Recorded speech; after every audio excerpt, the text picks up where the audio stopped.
കറിവേപ്പില മലയാളികൾക്ക് ഒഴിച്ചുകൂടാനാവാത്ത ഒരു വസ്തുവാണ്. ഏത് കറിയിലും കാണും കറിവേപ്പില. ഇതിലടങ്ങിയിരിക്കുന്ന കാർബസോൾ ആൽക്കലോയിഡ്സ് ആണ് ഇതിനെ ഇത്രമേൽ ഗുണമേന്മയുള്ളതാക്കി തീർക്കുന്നത്. ഡയബറ്റീസിനും വയറിളക്കത്തിനും നല്ലതാണിത്. ശരീരത്തിലെ ഫാറ്റ് കണ്ടന്റ് കുറയ്ക്കുന്നതിന് വളരെ സഹായകരമാണ്. കറിവേപ്പിലയുടെ ഒരു പേസ്റ്റ് ഉണ്ടാക്കി തലയോട്ടിയിൽ പിടിപ്പിച്ചാൽ താരന് നല്ലൊരു ഔഷധമാണ്. കാൽഷ്യം ഡെഫിഷ്യൻസിക്ക് ഒരു നാടൻ മരുന്നുകൂടിയാണ് കറിവേപ്പില. കൂടാതെ ഇതിൽ വിറ്റമിൻ എ, ബി, സി എന്നിവ കൂടാതെ B2, കാൽഷ്യം, അയൺ എന്നിവ കൂടെ അടങ്ങിയിരിക്കുന്നു.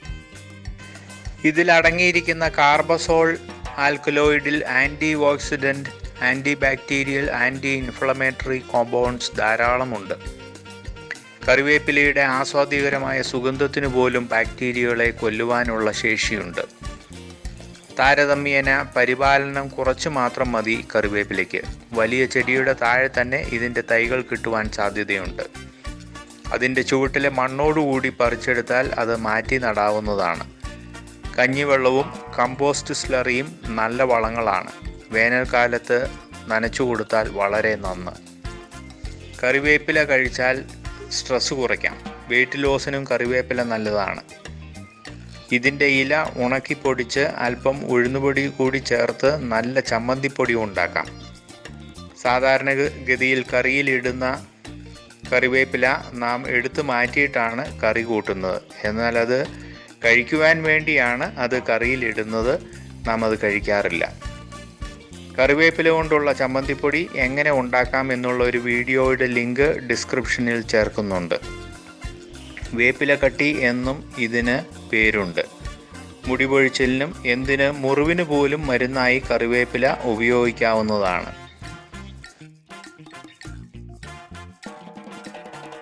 എല്ലാ വീട്ടിലും 2 തൈകളെങ്കിലും വെച്ചു പിടിപ്പിക്കുവാൻ ശ്രദ്ധിക്കുമല്ലോ. വർഷം മുഴുവനും ഫ്രഷ് കറി ലീഫ് ഇല കിട്ടാൻ ഇത് സഹായിക്കും.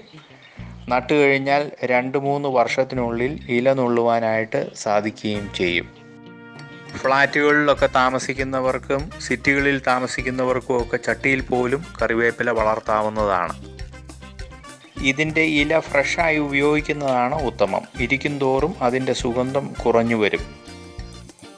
വർഷകാലത്ത് കറിവേപ്പിലയുടെ ഇലയിൽ ഒരു കറുത്ത പൊട്ട് കണ്ടുവരാറുണ്ട്. വേപ്പെണ്ണ വെള്ളത്തിൽ കലർത്തി സ്പ്രേ ചെയ്യുന്നത് ഇതിന് നല്ലതാണ്. കൂടാതെ അല്പം പുക കൊടുക്കുന്നതും നല്ലതാണ്. ചെറിയ കീടങ്ങളെയൊക്കെ ഫ്യൂമിഗേഷൻ വഴി തുരത്താവുന്നതാണ്. ഇലകളിൽ കറുത്ത പൊട്ടുപോലെ വരുന്ന ഇതൊരു ഫംഗസ് ആണ്. മഴക്കാലത്തും അധികം വെയിലടിക്കാതെ ഈർപ്പവും ഒക്കെ കൂടുമ്പോഴാണ് ഈ ഫംഗൽ ഈ ചെടിയെ അറ്റാക്ക് ചെയ്യുന്നത്. മാത്രമല്ല ഇത് മഴയിലൂടെയും കാറ്റിലൂടെയൊക്കെ അടുത്തുള്ള ചെടികളിലേക്കും ഇത് പടരുവാനായിട്ടുള്ള സാധ്യതകളുണ്ട്. അതിനൊരു നല്ല പ്രതിവിധി എന്ന് പറയുന്നത് വേനൽക്കാലത്ത് മഴയില്ലാത്ത സമയങ്ങളിൽ ഇതിൻ്റെ ചുവടൊക്കെ നന്നായി ക്ലീൻ ചെയ്യുക എന്നുള്ളതാണ്.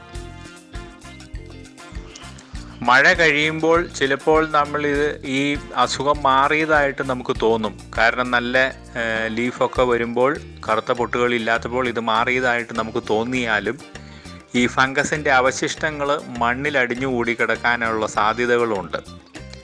അതുകൊണ്ടാണ് നാം ഇതിൻ്റെ ചോടൊക്കെ ക്ലീൻ ചെയ്ത് നന്നായി ഇടുന്നത്. പൂമ്പാറ്റയുടെ ലാർവയ്ക്കും ഇത് വളരെ പ്രിയങ്കരമായിട്ടുള്ളൊരു ഭക്ഷണമാണ്.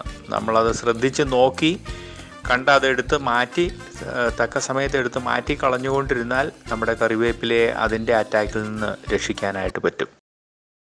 ഈ വീഡിയോ ഇഷ്ടപ്പെട്ടാൽ സബ്സ്ക്രൈബ് ചെയ്യുവാനും ലൈക്ക് ചെയ്യുവാനും ഷെയർ ചെയ്യുവാനും മറക്കരുത്. പുതിയ ഇൻഫർമേഷനുമായിട്ട് വീണ്ടും കാണാം.